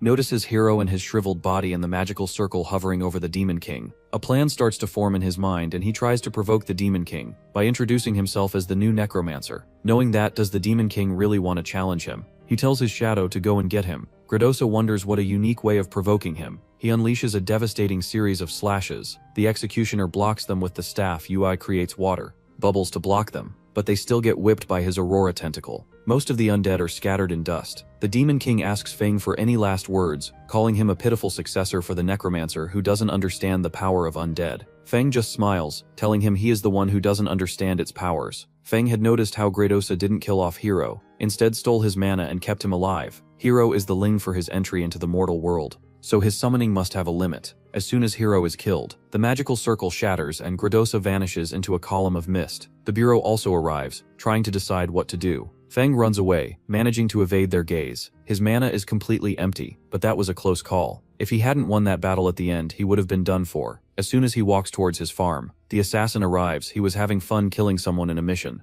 When the Lord tells him to stop and go after Feng, so he is annoyed. He tells Feng to make this worthwhile. Feng just smiles and tries to summon his undead, but but the tank is already empty. He can't form undead anymore since his body is a mana vacuum at this point. His eyes widen in surprise as the assassin zooms towards him, sword outstretched. For the first time in his life, he feels fear. The assassin zooms towards Feng as he tries to unleash a series of slashes. Feng realizes that things are turning bad. He needs to get the lamp of bones to amplify his undead. He remembers Yui having the lamp. As long as he can get his hands on it, he might be able to turn the tables, but there's no time left. He tries to fall back as the Earth Guardian arises, a mysterious entity with a smoking hot figure and both energies that Feng possesses. The assassin swings his blade, but Feng manages to evade it. The ground bursts with numerous vines jutting out of the depths. These vines try to hit the assassin and restrain him. Even Feng is surprised, wondering what the hell it is. A column of vines surrounds Feng, making it into a shelter. The assassin is not impressed. He calls it cheap tricks. He infuses his mana into his blade, creating a series of blazing slashes.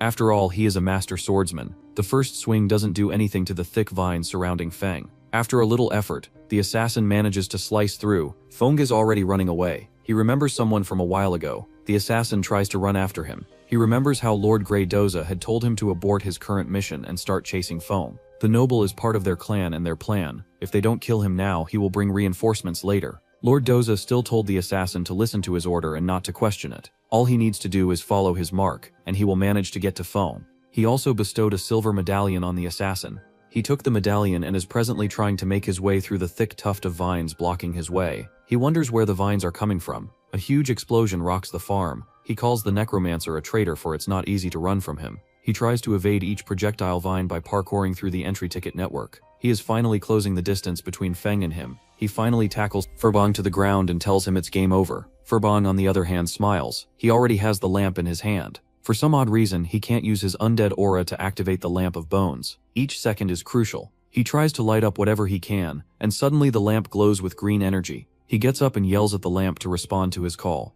Immediately, a large shockwave runs through the farm, and something protrudes from the ground. Thick trees start growing all around the assassin, restraining him in place. The assassin yells at him to stop with these party tricks. He is not impressed. He cuts through the vines again, and unleashes the Medallion of Gratosa to use the Shadow Devour skill. All the plants around him start to wither away, and he creates multiple clones of himself. But Feng is far from done. The nature energy swirling around him starts to intensify, and all of a sudden a black eagle arrives, but not as a shadow, as a man. A 6-foot lean mane killing machine covered in vines. He blocks the assassin's attack and sends him flying with a wave of undead energy. Looks like our boy really has achieved hybridization. The assassin yells at the Necromancer, asking why he is not dead. Feng just tells Black Eagle to kill him. The Black Eagle reaches out for the assassin, and the assassin tries to reason with him that they were allies. Black Eagle doesn't care anymore, and puts an end to his trashy existence in one single strike. As the demonic energy starts to dissipate, the nature energy starts to intensify. Feng can't hold it on anymore. He passes out from the sheer fatigue of summoning Black Eagle in this mode.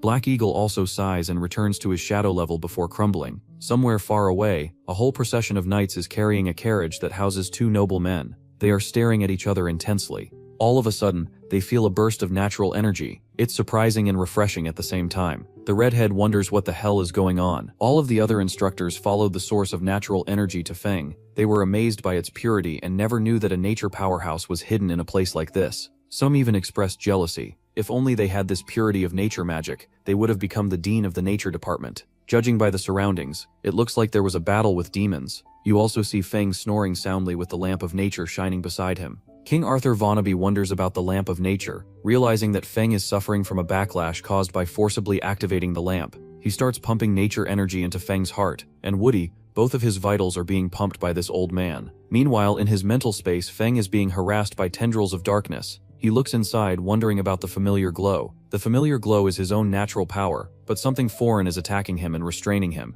That's the Necromancer energy. He tries to swing away, but it's of no use. The Necromancer's power is raging out of his control. He looks at an orb slowly forming into the previous Necromancer. He asks why Zhao is not dead. Zhao just smiles. He was indeed dead, but thanks to Feng he was able to comprehend the true meaning of death. He lunges towards Feng, and Feng realizes things are not looking good. At this rate, he'll lose his body and his freedom to this failed Jinwu copy. He can't even break free from his grasp. Xiao just wants to kill Feng to take over his body, and when that time comes he'll be reborn. Thanks to Feng's plot armor, a burst of nature energy interrupts him, even whipping him into submission. Xiao angrily looks away, wondering who the hell is interrupting his feast. It's the power of the nature system. Both energies collide with each other, and Feng finally regains consciousness. That was way too close. If not, he would have been a puppet. It was a good thing that the undead energy was used up by Feng in his battle with the Demon King, for Bulbul didn't have enough power, so he stepped back. But it's alarming that that dude is still hiding in his mind. He then looks at the other instructors going over his charts and his condition. He's turned weak because of overusing his mana, and some of his organs are filing for divorce, but it's nothing serious.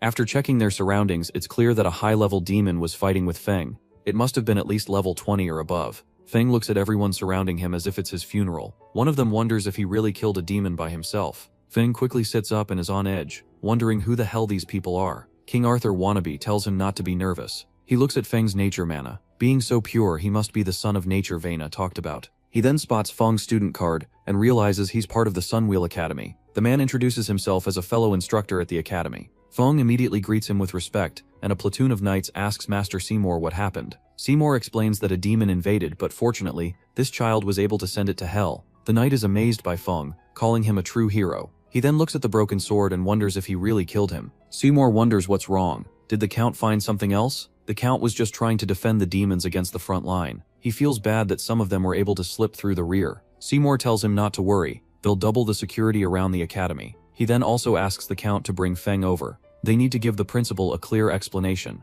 Chap 17. Feng and Seymour visit the principal's office. The principal is already aware of what happened with the school's defenses. He tells everyone that it is under control. They will also dispatch 3 more patrol trains. But Seymour cuts to the chase and grabs the principal by the collar. Not only is he being obnoxious, but he really thinks that sending 3 more teams will solve anything. He even starts shaking the principal violently. Finally, a principal who has to face accountability. Feng is so embarrassed that he covers his eyes, and the principal reminds Seymour to remember that a student is here. That's Seymour telling the principal to reconsider his life choices. He wants the students to fend for themselves, but students are killing demons at this point. Is he really going to gloss things over? The principal tells Feng that he has done well to kill a demon all alone. It's possible that they were trying to sabotage the academy, and for that he is going to be rewarded with a heroic spirit fragment. Feng looks at the fragment in his hand, wondering what it is for. Is it any more useful than an ordinary pebble? The principal explains that this fragment has the will of an ancient hero. If he uses the other piece he obtained in a dungeon and fuses them together, he can actually awaken a heroic spirit to come to his aid. Most importantly, the existence of these projections has no restrictions. The next time he encounters a situation where his mana is depleted, he can still use this as a trump card. Feng brings out the fragments from his hoodie and fuses them together. Green energy floods the office as a hero arrives. A man straight from the spirit realm arrives wearing a green toga. He kneels in front of Feng, introducing himself as General Yu, and he greets His Highness as a summoner. Both the principal and Seymour are at a loss for who he is. This heroic spirit is not recorded in history. Our boy's luck is so broken that he just summoned an unknown hero. Feng puts him away, bows before the principal, and takes his leave. Seymour tells the principal that they must take this boy away. The purity of his nature mana is way too strong. He has never seen anything like this in his entire life. With a little cultivation, he'll probably become the greatest nature user in history. The principal reminds Seymour to let the boy choose for himself. Stop obsessing over the purity of his nature magic. Feng, on the other hand, is angry at his own weakness. When he faces really strong opponents, he has only a few tricks up his sleeve, and his endurance is a little more than a wet paper bag. Our boy decides to lock in to improve his strength as soon as possible, or else he won't be able to farm in peace. If you remember correctly, there are a few skill scrolls as a reward in the mission hall, and that's where he is headed. The reward missions are divided into ABCD tiers. Keeping in view of his current abilities, he decides to go for a C or D ranked mission, but they're simply too low. The first one is to eradicate a pack of demon wolves. He can get a B ranked nature scroll. The other is to go through ancient ruins. The reward is a random A ranked skill scroll. The third is to go to the Iron Rock town and get a B ranked universal skill scroll, but he needs 2 people to clear it. One must use firepower. That's what Feng ends up choosing. He also wonders about the military town. He heard that a lot of troops were stationed there, and there is a unique military garrison planting method. It can produce food and medicinal herbs in a barren land. Feng grins, wanting to learn this method. The only problem is that he needs to team up with someone. As a lone wolf, he wonders where he can find someone with fire attributes. It's as if God heard his plea and sent him the perfect fire mage. Feng turns his attention towards Ling, arguing with the girl. She argues with the girl for handing her fake potions. The girl, on the other hand, reminds Ling that she got the potion and is now trying to hustle her. Everyone is gathering around, ready to see a catfight break out. This is the 3rd time this month this has happened. The newbies are falling out. Ling angrily demands her demonic beer balls back. The beauty, on the other hand, refuses. After all, she turned it into an enhancement potion and handed it to Ling. Once she has drunk it, it's already gone. Ling doesn't like that answer and summons her shadow blades. The girl wonders if she is itching for a fight. Everyone needs to look at how unreasonable she is. Feng realizes that the Slender is strong with this one. She tells Ling that she commissioned her to help make an enhancement potion, and now that she has already used it, she refuses to acknowledge it. She is embezzling her materials. Feng leans closer, walking behind her, making her nervous. When the blonde realized that he was from the Sunwheel Academy, she immediately started complaining about Ling being a hustler. Frank is not in the mood to argue. He just uses his fingers imbued with nature energy to resolve the situation. Blondie really doesn't want to get finger blasted by this nature freak, but instead of attacking her, he slashes her bag. The demon gall is in her satchel. Everyone realizes that this is really a scammer, angrily yaps, calling Ling a slut for hiding behind a senior from the Sunwheel Academy. She promises to teach her a good lesson next time. Before she runs away, Feng grabs her arm and demands the demon bear gall back. He then hands it over to Ling. Ling reveals that she was keeping it for him for a long time, but since he was unwilling to accept it, she tried to turn it into a potion to improve herself. Feng reminds Ling that he gave it to her for a reason. She can use it however she wants. Since he doesn't need it, she still thanks him. Fenbel then asks Ling to help him find a fire attribute mage. Then he smoothly tells Ling that she is a fire attribute mage. Maybe she can join him. Gall was basically waiting for him to ask. She immediately agrees, and Feng grins. Later they sign up for the mission and are handed the mission scroll. Back in the Iron Lion Count's mansion, the Iron Lion kneels in front of a shadowy figure, telling him that both Hiro and Tuka are dead. The Academy's team has suppressed the news very strictly, and they haven't found out who killed them. The Shadow Finger of Wine wonders what it has to do with him. The Count reminds the Shadow that he was promised great rewards as long as he provided intel from the front lines, converted humans into demons and covered their infiltration, but here is the Shadow refusing to support him.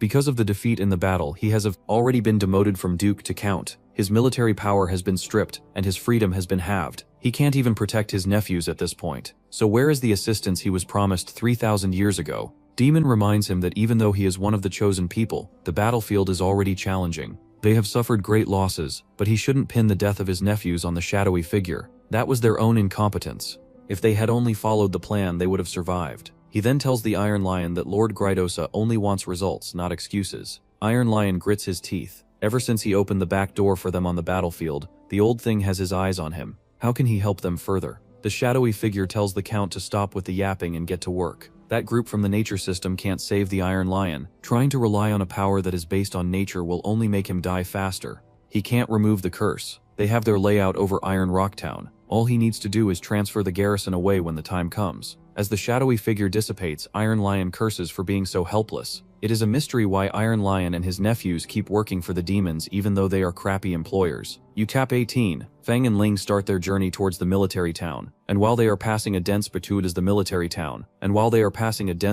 first use hair cutting one off. Forest, a big bad wolf arrives behind them. Ling immediately springs into action, using her baton to commit animal abuse. She makes quick work of the werewolf, but something is not right. This is the third one in an hour, way too much. Feng wonders if thereafter the premium cake she's got on display with her alarmingly short skirt. The Iron Rock Town is important. A lot of troops are already clearing and patrolling around the area. Normally the area should be closed, and the main road should be free of demonic wolves and large beasts which are nowhere to be seen. Ling tells Feng that now that they've entered the mountain, they've already encountered 3 waves of attacks. This is abnormal. Feng crouches, using natural energy to communicate with the plants. Sure, when our boy does it, it's normal, but when I talk to plants, they call me crazy. He tells Ling that the surrounding plants don't know anything, but they still need to speed up and try to reach the outskirts of the town before dark. They then start flying towards the town at full speed. They finally reach the outskirts of the town, but something weird is going on. Feng only has one thing dominating his mind, the planting method he came here to learn. Ling tells him to hold his horses. The town is way too quiet for a military town. There's no one in sight. The duo runs through the town and manages to find a soldier napping against a pillar. When Feng gently touches the soldier, he realizes that the man is already dead. Corpses line the streets. What happened to the garrison that is supposed to be 3,000 strong? Ling gasps in surprise as she looks at a couple of demons hovering over a platform, breaking a pentagon, and performing a ritual. Ling tries to convince Feng to stop the incantation before something bad happens. She lures them away, and he'll destroy the altar. Feng reminds her that they're all demons above level 35. Just how is she going to lure them away? She just smiles. All she needs to do is use her premium cake to lure them away. But before she can do anything, a series of laser beams shoots towards them. Feng manages to save his damsel in distress by hugging her close to his chest. Someone's here to kill them both. A demon with rippling muscles and a skull arrives, asking them to stop running. It's useless. A beam of energy is about to hit Ling again,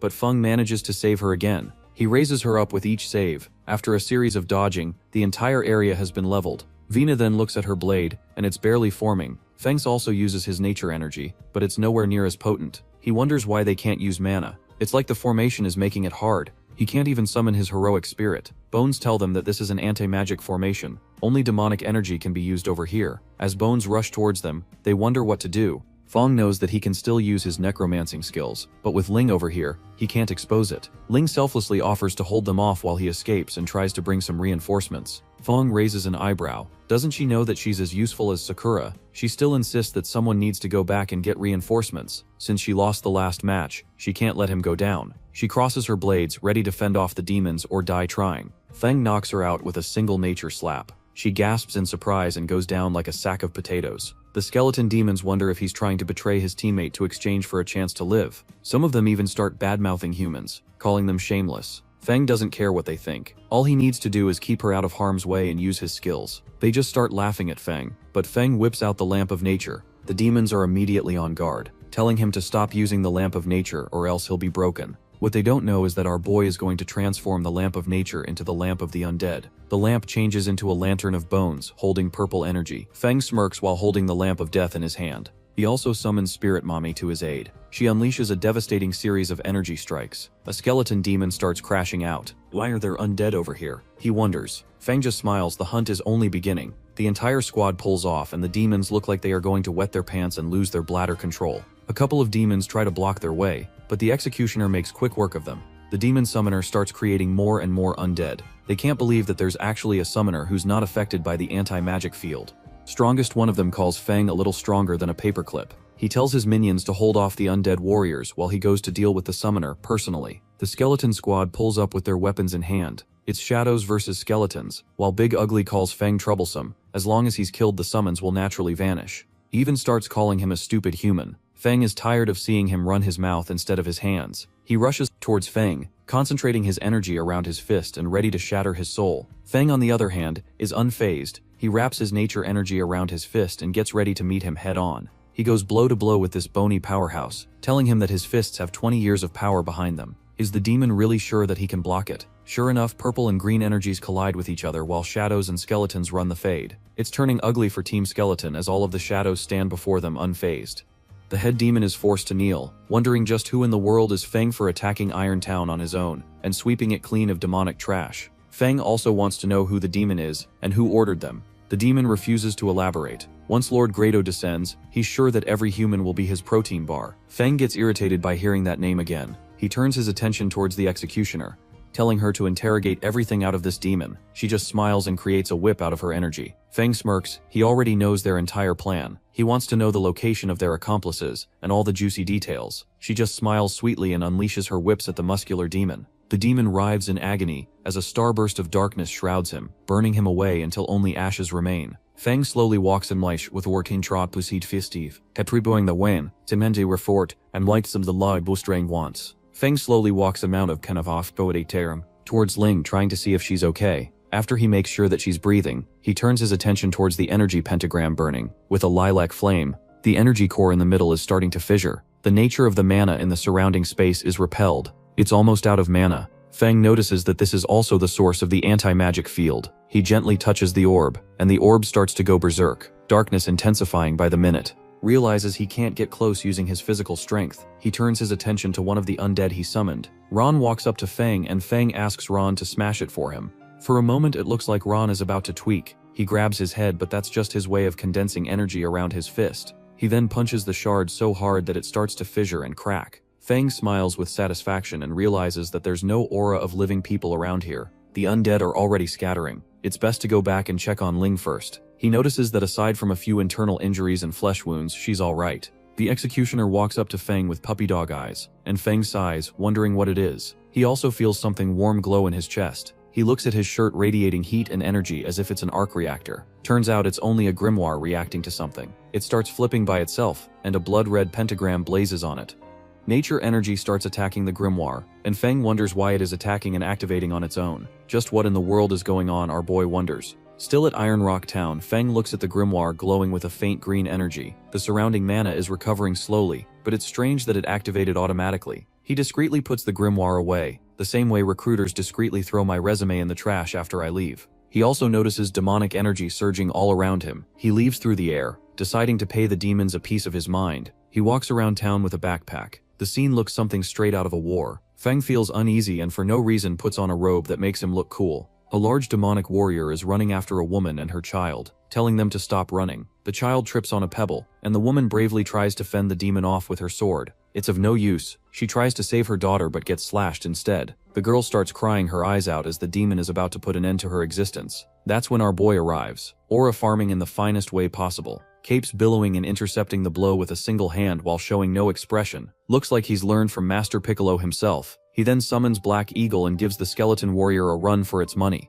The undead quickly sweep the town for demonic trash. The little girl tells Feng that there are many survivors over there. He needs to save them. He pats the little girl on the head and promises to go save them right away. He vanishes into a column of darkness, arriving in Riverside Town Central Square. A demonic gladiator is standing in front of a platoon of broken men. He asks them to hand over the item and maybe they will get a chance to serve his lord. A knight refuses to yield as a naked skeleton runs towards the gladiator with bad news. The person in a black robe is charging in and wiping out their forces with a group of undead. The gladiator knight tells the warrior there's only a necromancer panicking. They shouldn't worry about it and keep an eye out. He'll go meet him personally later. Fangs arrives in full swing, all of his undead warriors burning skeletons to the ground. Black Eagle goes bar for bar with the skeleton gladiator. He gains the upper hand, crushes his energy core, and sends him flying. All the while, Feng looks cool standing between both of his summons. The remaining skeletons try to run away in fear. Feng is relieved that they are running away because his mana is running low. He looks around and wishes that he had a juicy banana to replenish his mana.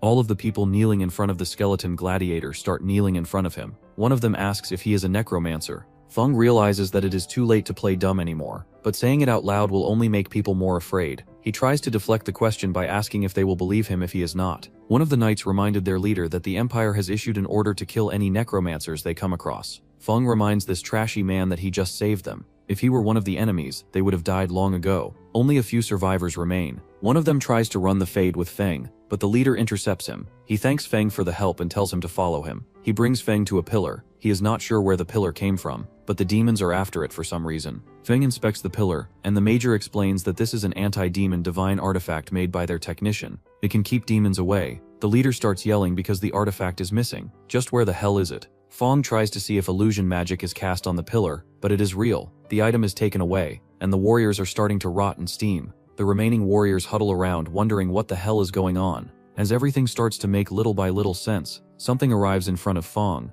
Feng looks at columns of green energy shooting towards the sky, turning into a violent tempest of darkness. Even Feng can't withstand the terrifying pressure of the undead. One of the warriors yells that he's seen this ritual on the battlefield. Rhodosa is rising. Sure enough, a skeletal figure emerges from the darkness. The power is still incomplete, but it will have to do for now. A man with silver hair and a tan emerges from the darkness. He starts becoming more demonic by the minute until he looks like Sukuna from Teemo. He starts laughing, calling Feng a damned bug and ready to squish him once and for all.